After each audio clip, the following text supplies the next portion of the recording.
이전까지는 사사들의 얘기였죠. 그렇죠? 사사들의 얘기고 삼손을 끝으로 사사들의 얘기는 끝입니다. 끝이고 이제 이 앞에 내용까지는 그런 거죠. 이스라엘의 위기가 있고 그 위기에서 구하는 그런 일들 중에 하나님의 일하심이 증거가 되죠. 그렇죠? 사사들을 통해서 이스라엘을 구원하는 그 일들 중에서 하나님의 일하심이 이제 이스라엘을 위해서 하나님께서 일하신다라는 것이 증거되고, 그것을 통해서 또 이스라엘의 잘못된 점과 교훈이 무엇인지를 드러내죠. 그죠? 그런 어떤 그 패턴의 이야기였다 하고 한다면, 오늘부터 이제 사사기 끝장까지는 이스라엘의 외적인 위기보다는 이스라엘의 내적인 상황, 내부 상황, 그 당시에 이스라엘의 사회상 같은 그걸 이제 잘 보여주는 기록이죠. 자, 오늘 말씀은 그 두 가지로 나뉘어요. 하나의 이야기인데 두 파트로 나뉩니다. 하나는 첫 번째 1절부터 어디에 5절까지는 미가에 대한 이야기죠. 그렇죠? 6절까지는. 그리고 7절부터는 레위 사람에 대한 얘기가 나오죠. 미가가 5절 끝에 보면 뭐라고 되어 있습니까? 미가가 한 아들을 세웠다 그러죠. 그죠? 이 한 아들이 이 레위 사람이에요. 그러니까 미가의 얘기를 이렇게 간략하게 앞에 얘기하고 뒤에 레위, 그러면 이 한 아들 제사장, 그에 대한 얘기가 또 그 다음 7절부터 나오는 거예요. 그래서 이 아들이, 그 아들이라는 사람이 진짜 아들이 아니고 레위 사람을 뭐라고 했습니까? 미가가 레위인을 특별히 아들처럼 생각했다 그러죠. 그렇죠? 그 뒤에 보면. 그래서 그를 이제 제사장으로 세웠다라는 내용이, 이 두 가지의 얘기가 원래는 하나의 얘기인데 사실은 그 뒤에까지 하나의 얘기예요. 하나의 얘기인데 이제 파트를 나눈 거죠. 이거 오해하시면 안 됩니다. 아니, 한 아들을 세웠다고 했는데 또 제사장이 레위인을 또 세운 건가? 이렇게 생각하시면 안 돼요. 그 사람이 이 사람인 거예요. 본문은 이스라엘 중부지방이죠. 중부지방. 이스라엘의 팔레스타인 지역의 중부지방인 그 에브라임 지파에 살던, 에브라임 지파면은 힘이 센 지파죠. 그렇죠? 살던 미가라는 사람의 이야기입니다.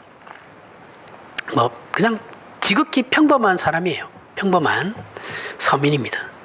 그 미가가 어머니 돈을 훔쳐요. 어머니 돈을 1,100을 훔칩니다.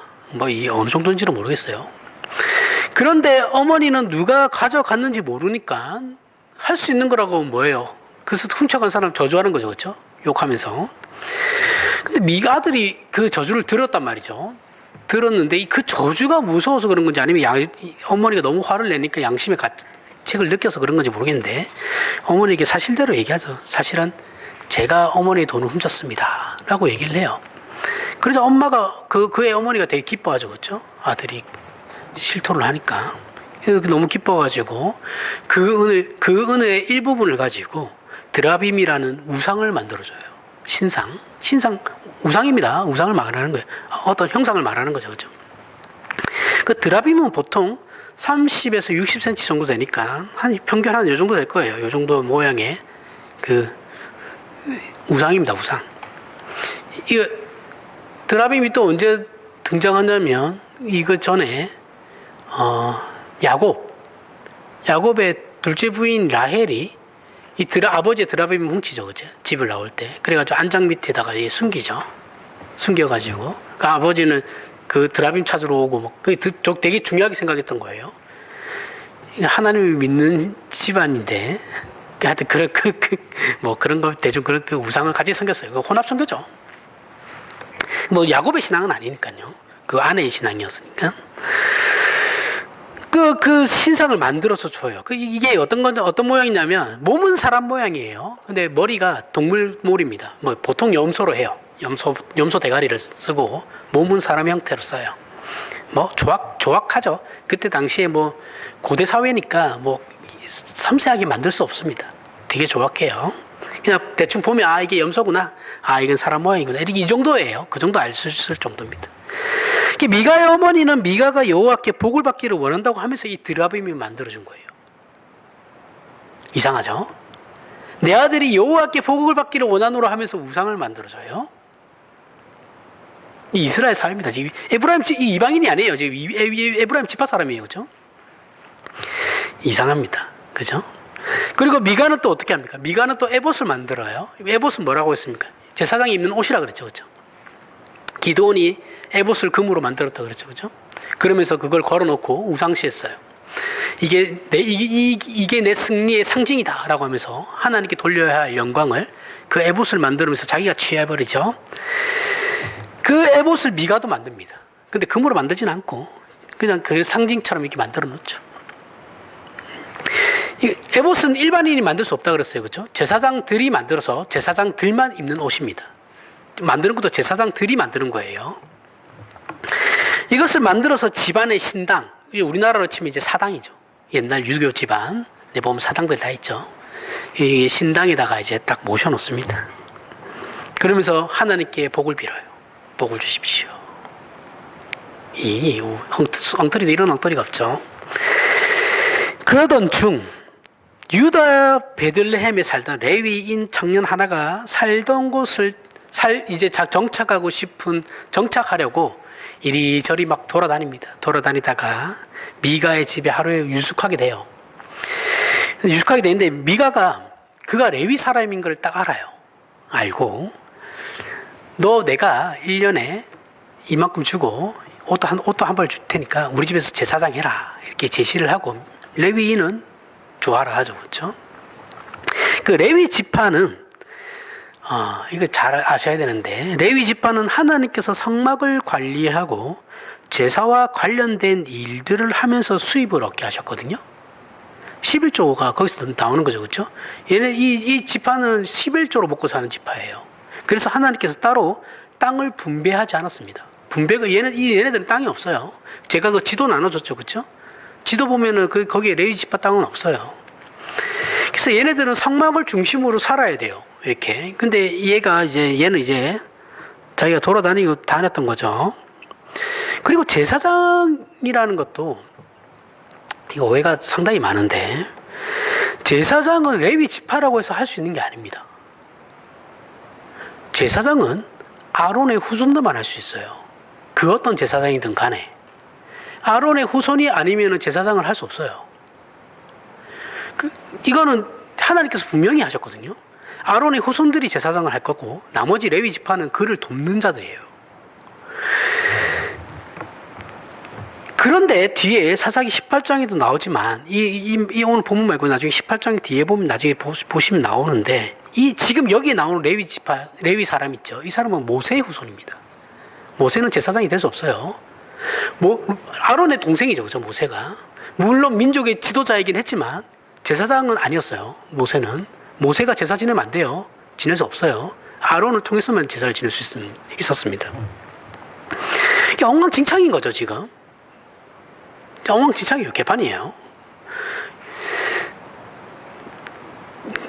그러니까 엉망진창인데 이러한 문제가 뭐가 문제가 되겠습니까? 오늘날 한국 교회도 생각하면 목사들 아무나 다 세우는데 문제가 되겠어요? 별 문제 없습니다. 그렇게 생각하지도 않았을 거예요. 우리 지금 한국 교회처럼. 그 레위인은 그렇다고 또 한국 목사들이 제사장은 아니에요. 오해하시면 안 됩니다. 그 레위인은 자신이 할 수 없는 직분임에도 불구하고 이 사람은 지금 모세의 후손 이 레위인은 자기가 제사장을 할 수 없다는 걸 분명히 알고 있었어요. 인지하고 있었어요. 그런데도 자기가 제사장을 제시하자 하겠다고 합니다. 그래서 일단 이것이 잘못됐죠. 미가도 기뻐해요. 그가 제사장을 받아들이자 레위 사람이잖아요, 그렇죠? 그래서 그러면서 뭐라고 합니까? 이제 모든 조건이 갖추어졌어. 나는 이제 하나님께 복받을 일만 남았어. 이것이 미가의 생각이에요. 이걸 잘 생각하셔야 돼요. 이 부분에 대해서. 그리고 이 레위인도 제사장으로 자기가 할 수 없음에도 불구하고 제사장 직분을 제사장이 일을 하게 됨으로써 어떻게 해요? 만족했다라고 하죠. 그렇죠? 오늘 본문에 만족했다라는 단어가 나옵니다. 그렇죠? 레위인도 만족했고, 미가도 이제 모든 조건을 갖췄으니까 하나님이 나에게 이제 복 주실 거야 라는 기대를 가지고 있죠. 한편 본문 다음 장 18장을 보면 단 지파가 등장합니다. 이 단지파 때문에 박살이 나요.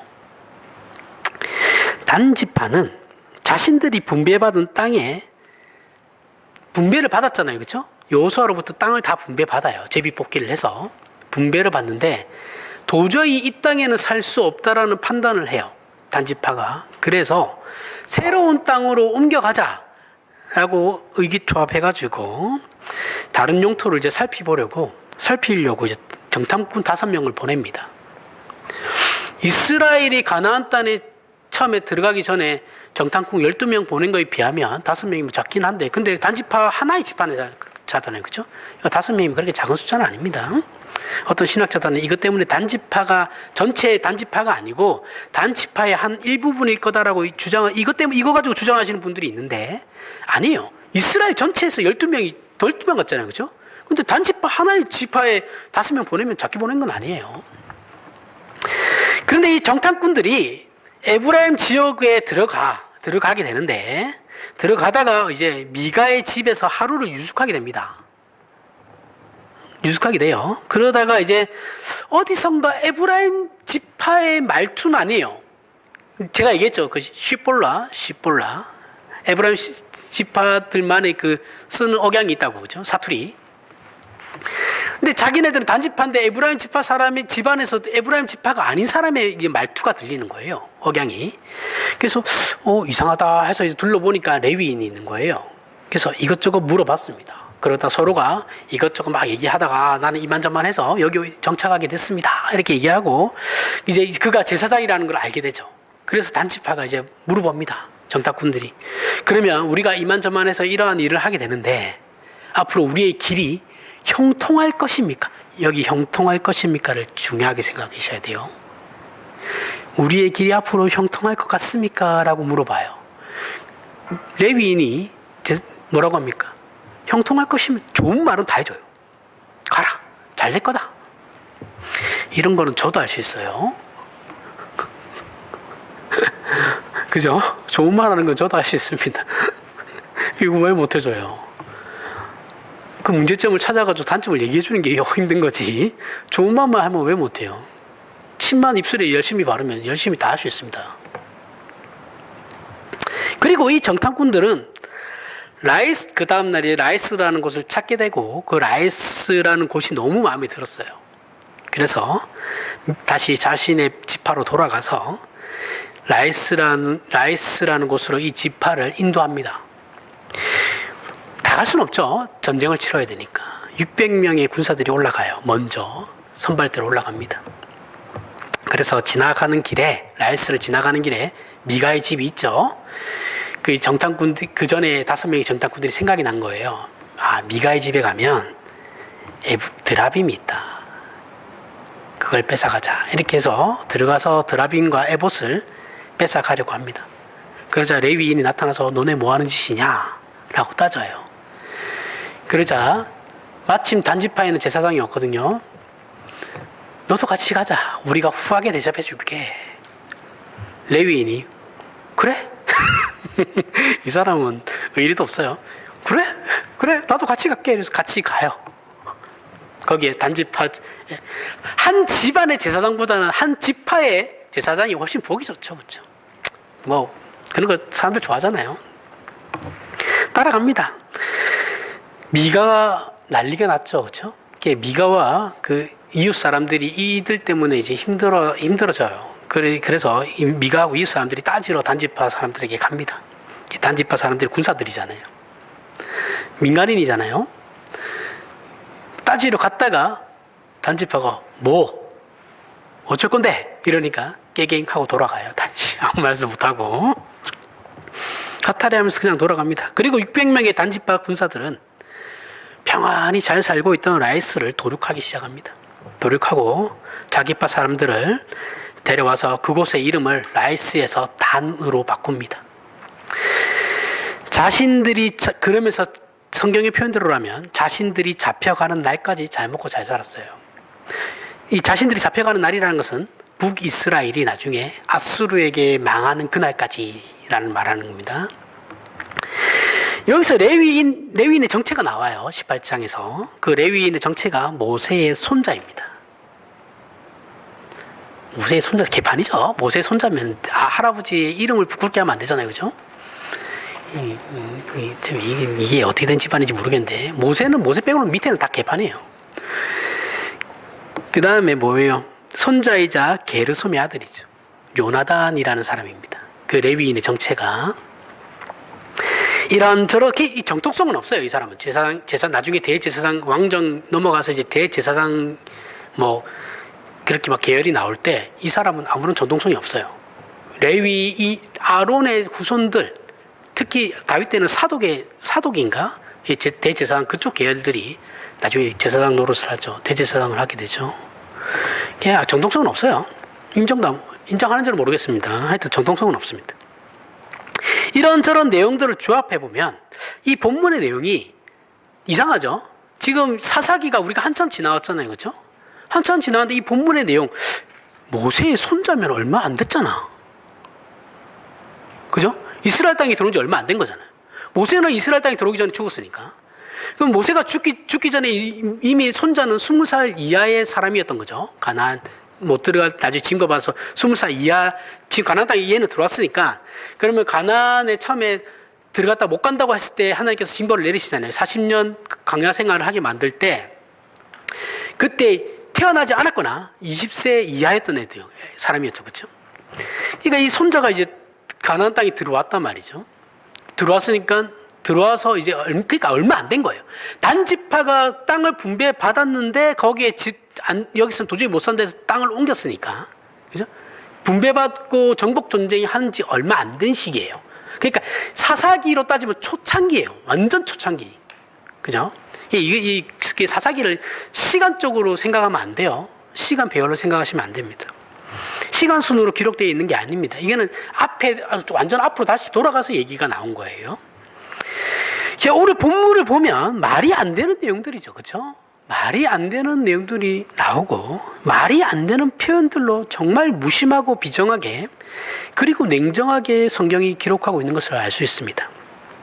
그런데 본문의 이 일은 사사기 전체에 걸쳐서 사사기를 보는 우리의 눈을 다시 한번 점검하게 만들어요.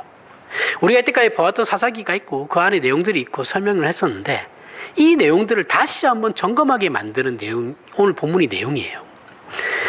사사기는 처음에 이렇게 시작되죠. 사사기 2장 11절부터 15절에 이스라엘 자손이 여호와의 목전에 악을 행하여 바알들을 섬기며 애굽 땅에서 그를 인도하여 내신 그들의 조상들의 하나님 여호와를 버리고 다른 신들 곧 그들의 주위에 있는 백성의 신들을 따라 그들에게 절하여 여호와를 진노하시게 하였으되 곧 그들이 여호와를 버리고 바알과 아스타롯을 섬겼으므로 여호와께서 이스라엘에게 진노하사 노력하는 자의 손에 넘겨주사 그들이 노력을 당하게 하시며 또 주위에 있는 모든 대적의 손에 팔아 넘기심에 그들이 다시는 대적을 당하지 못하였으며 그들이 어디로 가든지 여호와의 손이 그들에게 재앙을 내리시니 곧 여호와께서 말씀하신 것과 같고 여호와께서 그들에게 맹세하신 것과 같아서 그들의 괴로움이 심하였더라.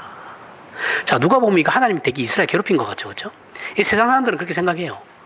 야, 쪼잔하게 하나님이 그런 거 가지고 이스라엘 사람들을 죽이고 이렇게. 그게 아닙니다. 그걸 얘기하는 게 아니고 항상 인간은 인간의 편이죠. 팔은 안으로 굽죠. 자기들이 잘못한 건 생각 안 해요. 그죠?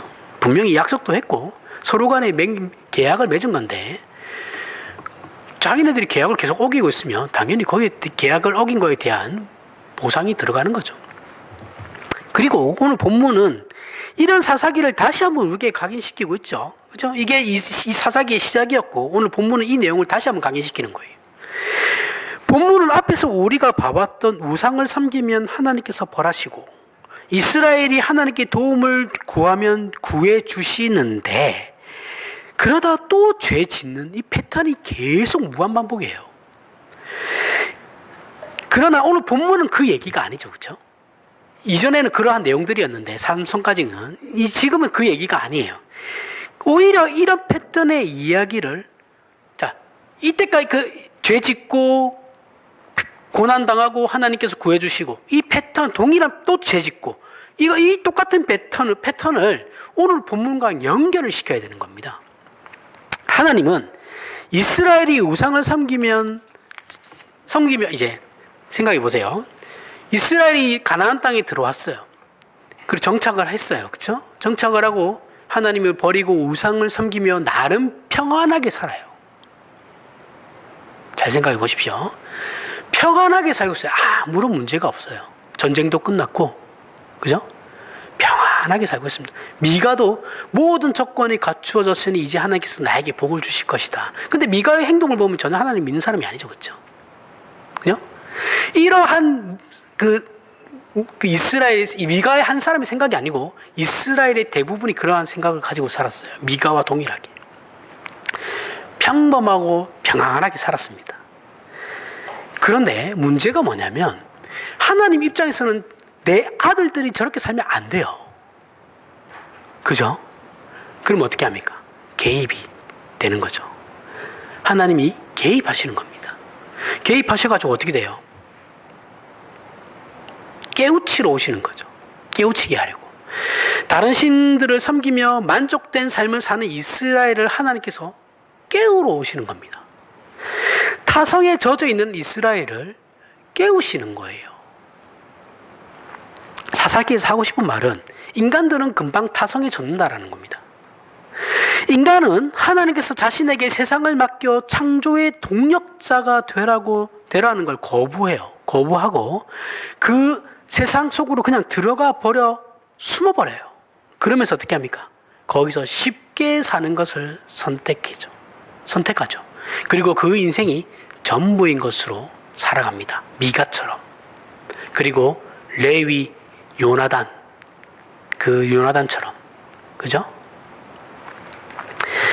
그런데 하나님께서는 어떻게 합니까? 그건 너희 생각이고 이렇게 되시는 거예요. 그건 너희 생각이야. 내 생각은 그렇지 않아. 이러면 이제 갈등이 생기죠. 그렇죠? 부딪히게 되는 겁니다. 그걸 깨우치게 하시는 거예요. 2차 세계대전 때 그 독일군이 유대인들을 아우슈비츠 수용소에 집어넣죠. 그리고 가스실에서 600만 명을 죽입니다. 그죠? 그때 가스실에서 근무하던 독일 군사들 있잖아요. 군인들도 있을 거고 거기서 일하던 그 공무원들이 있었을 거 아닙니까? 근데 그 사람들은 매일 똑같이 그렇게 하는 그 작업에 지루함을 느꼈대요. 생각해 보세요. 유대인들은 지금 언제 죽을지 몰라요. 그죠? 하루하루가 가시밭길입니다. 내가 내일 죽을 수 있고 오늘 오후에 죽을 수도 있어요. 오전에 죽을 수도 있고 불안한 삶을 늘 살아갑니다. 극단적인 어떤 스트레스 속에 살아가요. 그죠? 사람 대접 당연히 못 받죠. 인권이 어디 있습니까? 매일 그러한 모멸감 속에서 죽임을 당하는데 독일군은 사람으로서 해서는 안 되는 일들을 하고 할 수도 없는 일들을 하면서도 아무런 감흥이 없었대요. 이 타성이 젖는 거거든요. 그죠? 그냥 고기로 본 거예요. 고기로. 가축으로. 우상을 섬긴다라는 것은 우리가 잘 생각해 보십시오. 우상을 섬긴다라는 건 어떠한 특별한 하나님이 아는 다른 대상을 섬기는 것만은 생각하시면 안 되고 하나님께서 목적한 정체성과 우리에게 주신 그 정체성과 책임에서 떠나 있는 거예요. 그러면 다 우상을 섬기는 겁니다. 본질적으로 그래요. 이런 것에 대한 이해가 전혀 없죠. 지금 이스라엘은. 그죠? 없어요. 그러니까 얘도 섬기고 하나님도 섬기는 거예요. 그래서 얘를 만들어 놓고 우상을 만들어 놓고 하나님께 복받기를 원하고 있는 그런 상황인 거죠. 그렇죠? 자신들의 정체성이 뭔지를 몰라요. 이걸 단순히 다른 신을 섬기는 정도로만 이해를 하시면 안 됩니다. 그래서 우상을 섬기는 것은 오늘 아까 제가 계속 강조했던 것 그저 평안한 게 전부예요. 그죠? 점 좋아하시는 분들 있죠. 점 치러 가는 거. 이분들이 원하는 게 뭐예요? 평안함이죠. 그죠? 목적이 그거예요. 앞으로 미래가 어떻게 될 것이냐. 그러면 내 미래가 이럴 거면 내가 지금 대비해야 되지 않을까? 위험으로부터의 어떠한 대비, 그걸 평안하게 넘어가게 하기 위한, 그죠? 그렇게 아니면 내가 이게 잘 될 것입니까? 안 될 것입니까? 그랬을 때 잘 될 것이다 했을 때 그걸 잘 될 것, 그러면 내 계속 할 거고 안 될 것이다 그러면 자기네들 안 할 거 아니에요. 그죠? 결국 평안함이죠. 그죠? 내 삶에 어떠한 고난이 닥치는 게 싫은 거예요. 잘 생각해 보세요. 본질은 그거예요. 세상에서. 그래서 이 점치거나 하는 사람들, 점 좋아하시는 분들의 특징이 뭐냐면, 저번에도 얘기했는데, 윤리의식이 없어요. 결론만 좋으면 되는 겁니다. 윤리 도덕적인 책임은 없어요. 이 사람들에게. 점이 원래 그런 거예요. 생각할 필요가 없죠. 어려움이 닥쳤을 때 내가 왜 이런 일을 겪고 나에게 도대체 이 상황에서 내가 무엇을 배워야 하나, 내가 어떠한 성장을 해가야 되나 이런 생각은 안 해요. 불편한 게 제일 싫은 거죠. 그죠? 내 감정이 불편한 거, 오늘날 우리 현대인들이 제일 싫어하는 게 뭐예요? 내 감정이 불편한 거잖아요. 못 참아요.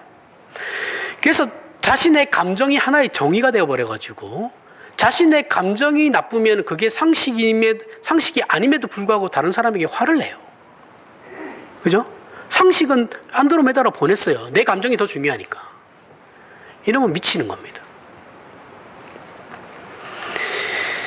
편안하고 형통하면 그게 전부인 삶인 줄 알아요.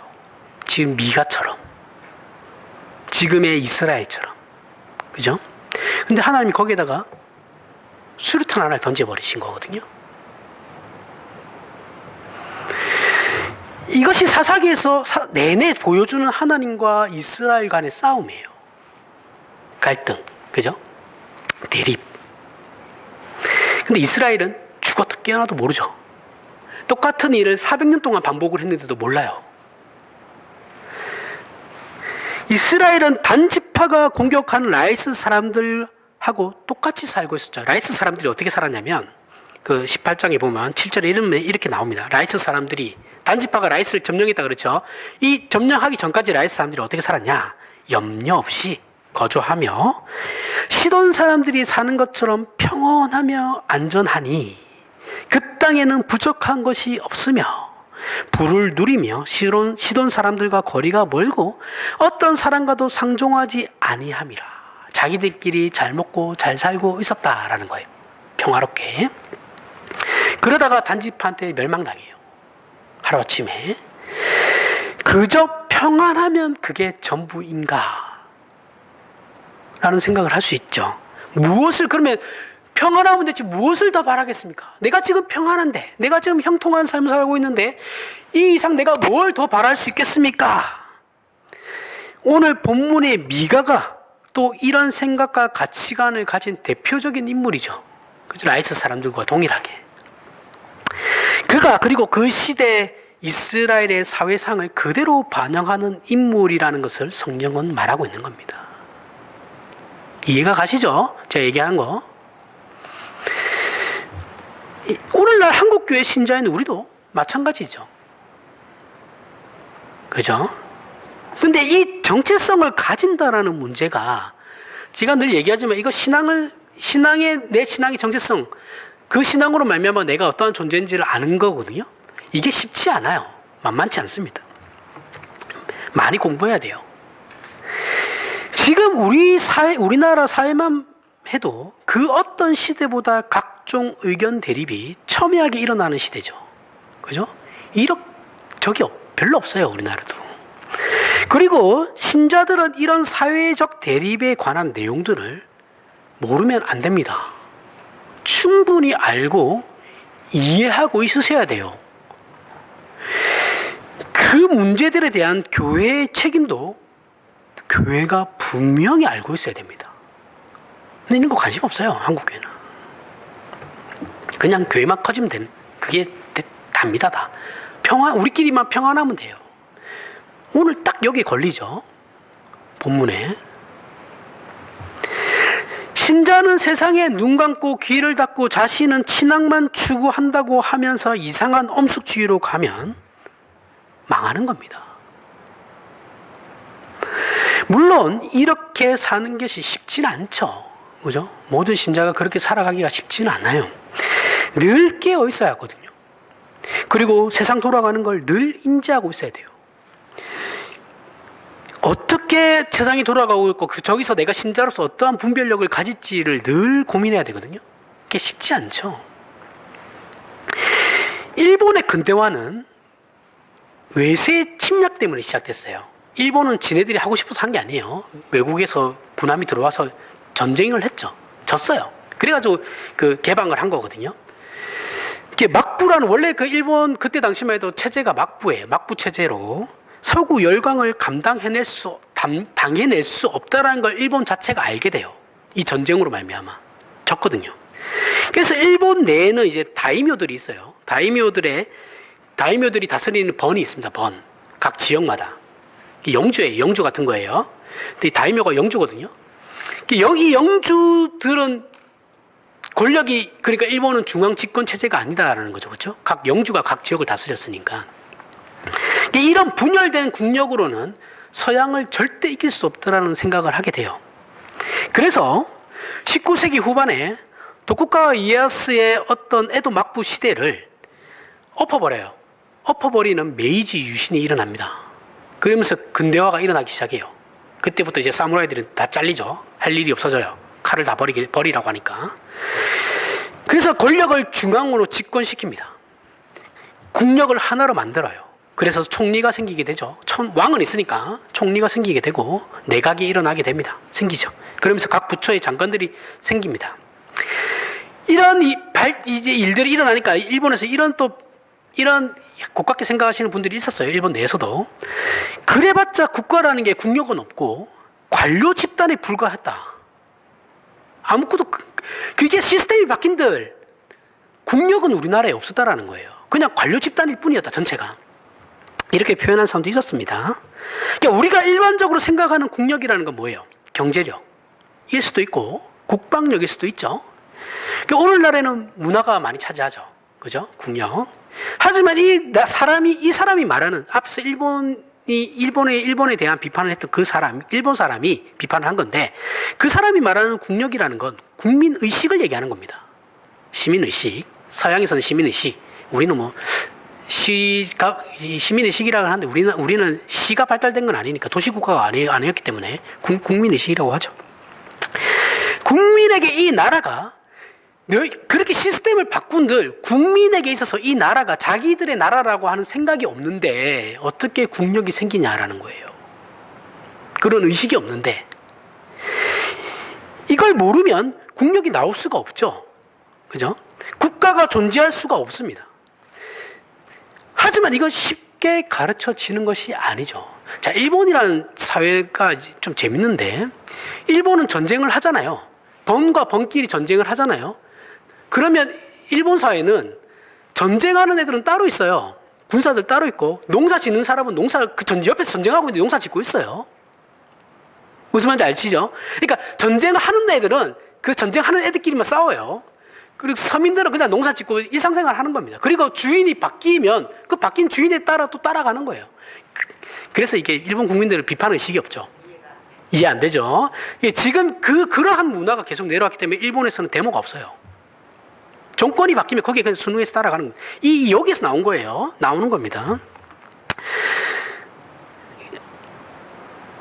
이게 근데 가르치는 게 쉽지 않아요. 정체성이라는 거. 그죠? 우리나라 근대화 한번 볼까요? 우리나라 근대화 19세기 말, 구한 말이죠. 시작돼요.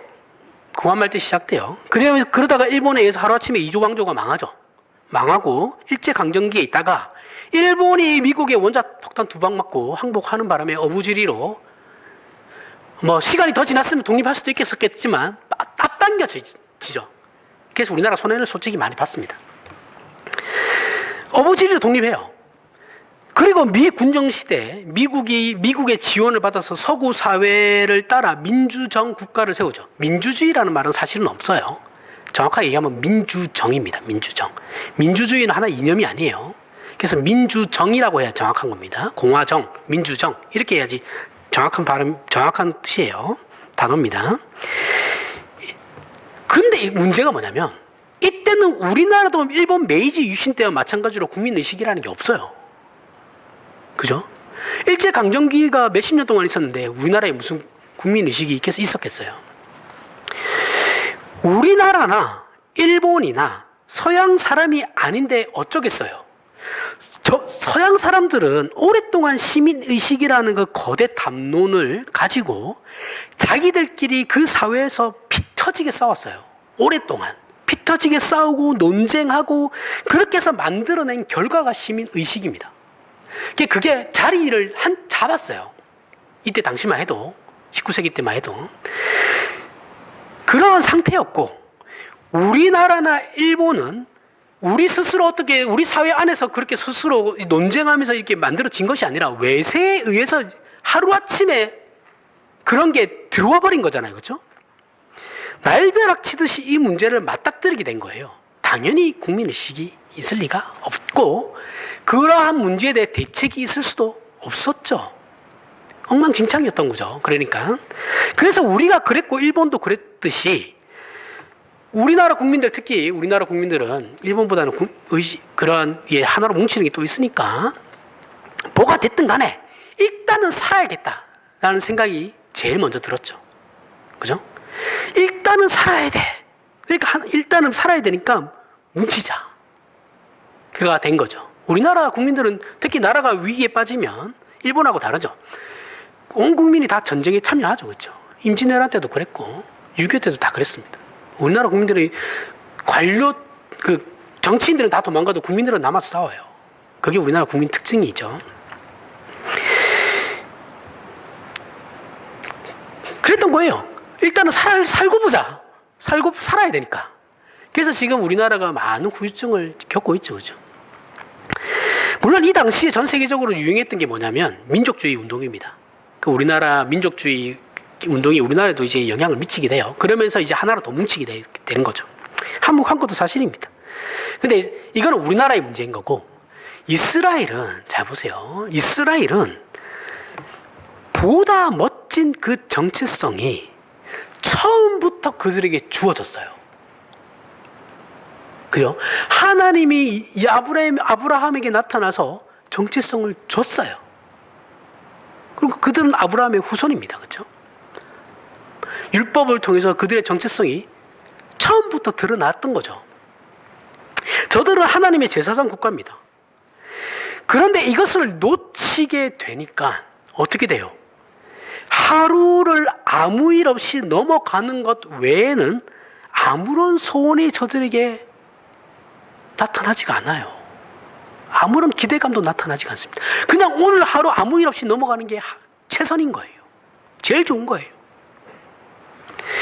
우리는 이스라엘이 우상을 섬기는 게 이해가 되지 않죠. 저렇게 큰 하나님의 기적과 역사가 있는데 왜 우상을 섬기고 있냐? 도대체 이해할 수 없고 알 수도 없습니다. 그렇게 우리는 쉽게 이스라엘을 비난해요. 하지만 돌이켜보면 우리도 저들과 방불해요. 이런 이스라엘에게만 일어나는 일이 아니고 인류 역사 내내 반복되어지던 일입니다. 세상은 자신의 이익을 지키는 것밖에는 할 줄 아는 것이 없어요. 평안하게 살던 라이스 사람처럼 약탈당하듯이 살던지, 그리고 아니면 단지파처럼 라이스를 약탈하고 점령하면서 살던지, 우리도 이 세상에서 뺏고 빼앗기는 일 외에는 다른 삶을 어떻게 살아야, 그 삶을 어떻게 살아야 하는지에 대한 방법을 전혀 모릅니다. 사사기 내내 그 배우로 등장하는 그 시대의 특징은 뭐냐면 기만이고 폭력이에요. 스스로의 책임을 스스로 속이고 힘으로 서로 뺏고 빼앗는 것 외에는 다른 삶의 방법, 다른 삶을 살아가는 방법, 생존의 이유와 법칙과 명예와 가치를 알지 못한다고 지금 사사기는 계속해서 지적하는 것이거든요. 그러니 우리도 도대체 너는 왜 그러냐? 이러면 안 돼. 이것이 그러한 지적질을 하고 있는 것이 우리의 정체성이 아니고, 하나님 앞에서 자기 자신이 누구인지를 알아야 하는 것이 우리의 정체성인 거예요. 우리가 하나님의 일하심과 예수 그리스도를 알고 있는 자로서 구약 성경을 읽게 되면 이스라엘은 한심하기 짝이 없죠. 이스라엘만큼 엉터리가 어디 있어요. 그런데 이스라엘을 향한 우리의 쟤들은 왜 저래라는 그 비판은 이스라엘에게 향할 것이 아니라 언제나 우리 자신에게 향해야 하는 겁니다. 나에게 하는 말이에요. 나에게. 이스라엘을 빌려서 하나님께서 나에게 하시는 말씀이에요. 우리도 평안함과 형통한 삶을 달라는 기도 말고는 할 줄 아는 기도가 뭐가 있어요? 여러분들 기도하는 내용을 쫙 요약해 보세요. 결국은 아무 일이 일어나지 않게 해달라는 거잖아요. 그리고 잘 되게 해달라는 거잖아요. 뭐가 달라요? 그러면서 전 보러 가잖아요. 신앙인이면서도. 그 교회는 또 그거에 대해서 아무 말도 못해요. 그 사람 떠날까봐. 개판이죠. 또 뭐가 달라요, 이스라엘하고 지금?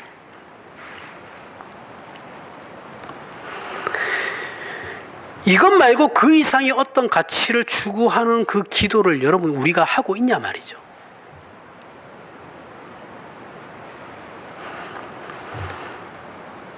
우리의 어떤 모습이 본문의 미가보다 낫다고 할 수 있습니까? 도대체 우리의 어떤 모습이요? 우리는 미가를 비난하는 것 말고는 할 줄 아는 게 없죠. 남의 얘기 듣고 지적질하는 것이 아니고 자신의 인생을 신자된 정체성을 가지고 하나님께서 일하시는 목적을 위하여 주어진 시간과 현실을 구체적으로 살아내는 것이 신자입니다. 구체적으로 사셔야 돼요. 이것을 모르면 예수 믿는다라는 것이 사사기에서 이스라엘이 약속의 땅에서 마땅히 져야 했던 그 책임들을 하나도 지지 않고 외면했던 것과 동일하게 그저 힘과 권력으로 자신의 존재와 생명을 유지하기에만 바쁘고 하나님의 창조와 넉넉하신 영광과 자랑을 만드는 일을 실패한 이스라엘과 똑같이 우리 스스로도 실패하고 있다는 그 사실 앞에 우리 자신이 겸허하게 서 있어야 하는 겁니다. 에베소서 4장 17절부터 20절에 그러므로 내가 이것을 말하며 주 안에서 증언하노니 이제부터 너희는 이방인이 그 마음에 허망한 것으로 행한 같이 행하지 말라. 그들의 총명이 어두워지고 그들 가운데 있는 무지함과 그들의 마음이 굳어짐으로 말미암아 하나님의 생명에서 떠나 있도다. 그들이 감각 없는 자가 되어 자신을 방탕에 방임하여 모든 더러운 것을 욕심으로 행하되 오직 너희는 그리스도를 그같이 배우지 아니하였느니라. 정체성이 없으면 이렇게 된다라는 겁니다. 자신이 누구인지 모르면 이렇게 됩니다. 자신의 생존에 관한 것 외에 자신의 자존심을 세우는 것 외에 아무것도 아닌 존재가 되어버려요. 그러면 아무런 가치도 없죠. 있으나 마나한 존재가 되어버리고 마는 겁니다.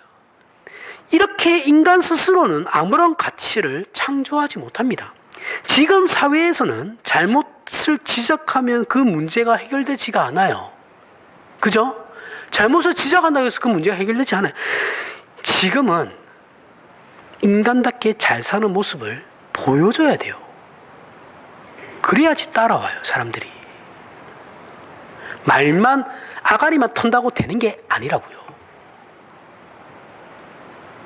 아가리만 잘 터는 거는 개혁파 신학자들이죠. 입만 살았죠. 물에 빠지면 입만 둥둥 떱니다, 그 사람들. 진짜 같은 개혁파 신학을 하는데도 안 그랬으면 좋겠어요, 진짜.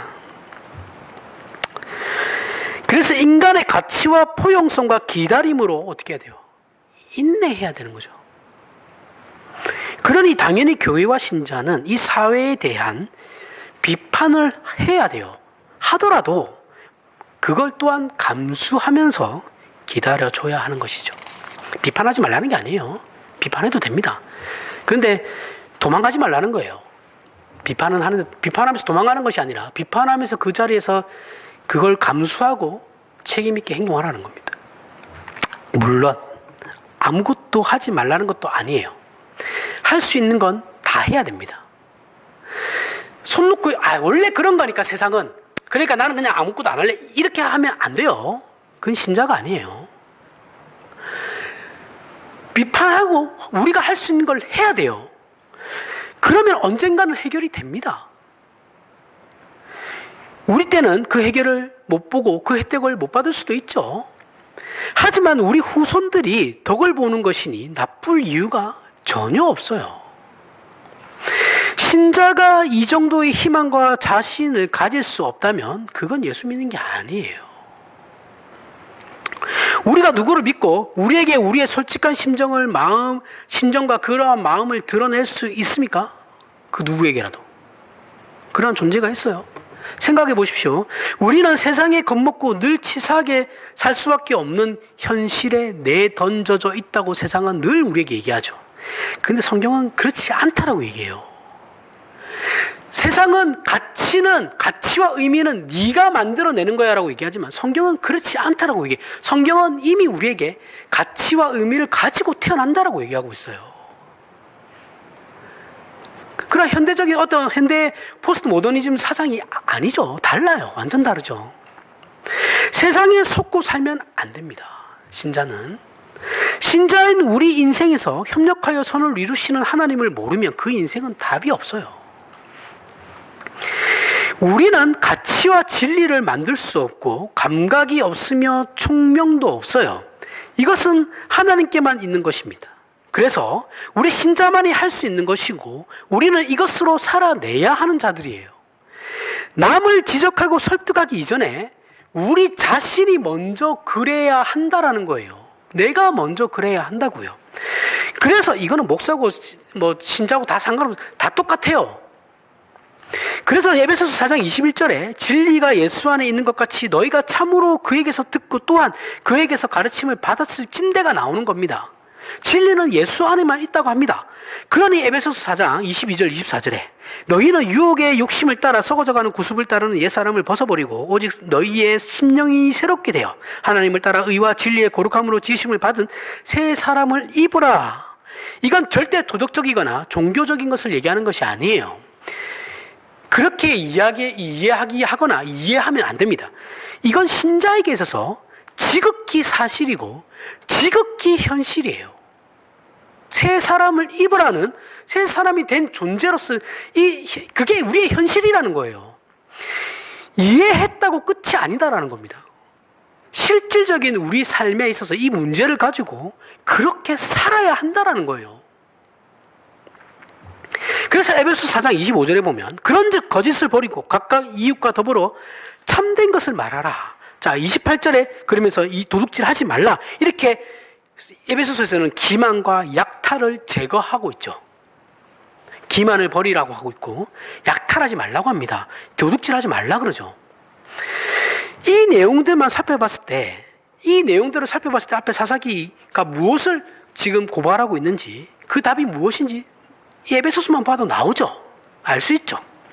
신자인 우리에게 이웃의 것을 빼앗아서 채울 수 있는 건 없다라고 성경은 말합니다. 신자는 그런 것들로 채울 수 있는 존재가 아니다라고 얘기하고 있어요. 너희는 그러한 정체성을 가진 애들이 아니야 라고 얘기하고 있는 거예요. 아파트값 올랐다고 좋아할 게 아니고 다른 누가 딴 상을 경매에 붙였는데 그걸 내가 싸게 샀다고 해서 좋아할 게 아니고 너희는 그런 걸로 좋아할 존재들이 아니라는 거예요. 빛과 소금된 존재로서 만족하고 행복하게 살아라는 겁니다. 예수님 안에서만 그것은 채워지는 것이고 예수 그리스도만으로 충만한 내 상황이 어떠한 무슨 거지 같더라도 아무리 거지 같더라도 그 예수 그리스도만으로 충만한 삶을 산다라는 겁니다. 그게 신자라는 거예요. 내 삶이 지금 지옥이라고 할지라도 그건 문제가 안 되고 내가 예수 그리스도로 충만하게 살고 있냐 그게 중요하다라고 말씀하시는 겁니다. 그러면 어떻게 되냐? 세상이 우리에게서 뺏어갈 게 없죠. 그죠?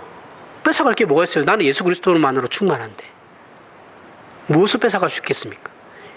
세상은 예수 그리스도를 나에게서 뺏어갈 수 없어요. 빼앗길 게 없는데 세상을 무서워할 이유도 없죠. 우리에게 세상과 현실은 신자가 살아가기 위한 하나의 무대이죠. 그죠? 무대이고 정황일 뿐입니다. 거기에 우리가 들어가는 것일 뿐이에요. 그 조건과 환경에서 그 현실에서 하나님께서 예수 안에서 우리를 구원하시고 죽음을 뒤집어 승리하신 그분께서 우리에게 영광을 약속하셨다는 걸 아는 자의 표정, 그리고 실천, 그리고 구체적으로 체험해 보시길 바랍니다.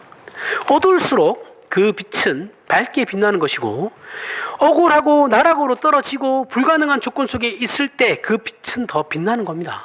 이건 뭐 다 아시는 사실이죠. 그렇죠? 내가 이길 필요가 없어요. 내가 이기려고 바락바락 하는 게 아니에요. 나는 내 할 길 하면 돼요. 내 할 일만 하면 됩니다. 그 결과는 하나님께서 만들어 가실 겁니다. 우리는 그저 내가 이렇게 했을 때 하나님께서 나에게 주신 약속이 있으니까 이 약속을 믿고 그 일들을 하는 거죠. 그렇죠? 이 일을 해서 내가 이렇게 받는 것이 아니고 그 나에게 주신 약속이 있기 때문에 그 일들을 하는 거죠. 그리고 그 결과는 내 몫이 아니에요. 그게 실패든 간에 그 약속만 믿고 우리는 나아가는 겁니다. 계속해서 해 나가는 거죠. 그 일들을. 하나님께서 우리에게 주신 그 정체성, 그 목적과 약속들이 우리로 인해서 이웃을 찾아간다라는 것을 우리는 믿어요. 그들이 항복해야 보상을 받는, 내가 저들을 전도해서 분명히 반드시 예수를 믿게 하게 말 거야, 그렇게 하지 마세요. 제발. 그렇게 해서 내가 보상을 받는 게 아니에요. 하나님께서 멀리서 구경하고 계시지 않거든요. 시간과 공간에 나와 함께 역사에 개입하십니다. 이 자리에 내가 그에게 복음을 전할 때 그 자리에 함께 계세요. 그러면 그 결과는 하나님이 만들어 가시는 겁니다. 그리고 우리는 뭘 누립니까? 우리는 그 명예를 누리는 겁니다. 에베소서 5장 15절부터 17절에 그런즉 너희가 어떻게 행할지를 자세히 주의하여 지혜 없는 자같이 하지 말고 오직 지혜 있는 자같이 하여 세월을 아끼라. 때가 악하니라. 그러므로 어리석은 자가 되지 말고 오직 주의 뜻이 무엇인가 이해하라. 앞에 설명을 듣고 이 말씀을 보면 이 말씀을 좀 더 깊이 알 수 있을 거라 생각됩니다. 우리는 각자가 이 세상에서 주인공으로 하나님의 일하시는 손길과 그리고 개입과 동행과 인재로 존재하는 자들이에요. 모두가 그래요. 모든 신자가 다. 우리의 현실이 모든 신자의 현실은 하나님의 신적 개입입니다. 일하심의 조건들이에요. 우리가 이건 아니야라고 여겨지는 그 억울한 일들에서, 모든 치사한 일들에서, 역부족인 일에서, 불가능한 일에서 어떻게 견디고 이기며 호소하는가? 어떤 드라마로 치면은 주인공이 그 역경을 이겨내는 것이 그 드라마의 재미잖아요. 그렇죠? 그걸 우리에게 동일하게 적용하시면 돼요. 우리가 그 역경들을 어떻게 이겨낼 것인가? 내가 주인공이라니까. 그럼 재밌죠. 말은 재밌다고 하지만 사실은 싫어요. 저도. 표현을 그렇게 하는 겁니다. 우리의 인생들 한번 돌아보시기 바랍니다. 어린석은 자가 되지 말고 잠자지 말라는 건 생각 없이 살지 말라는 거예요. 세월을 아껴야 합니다.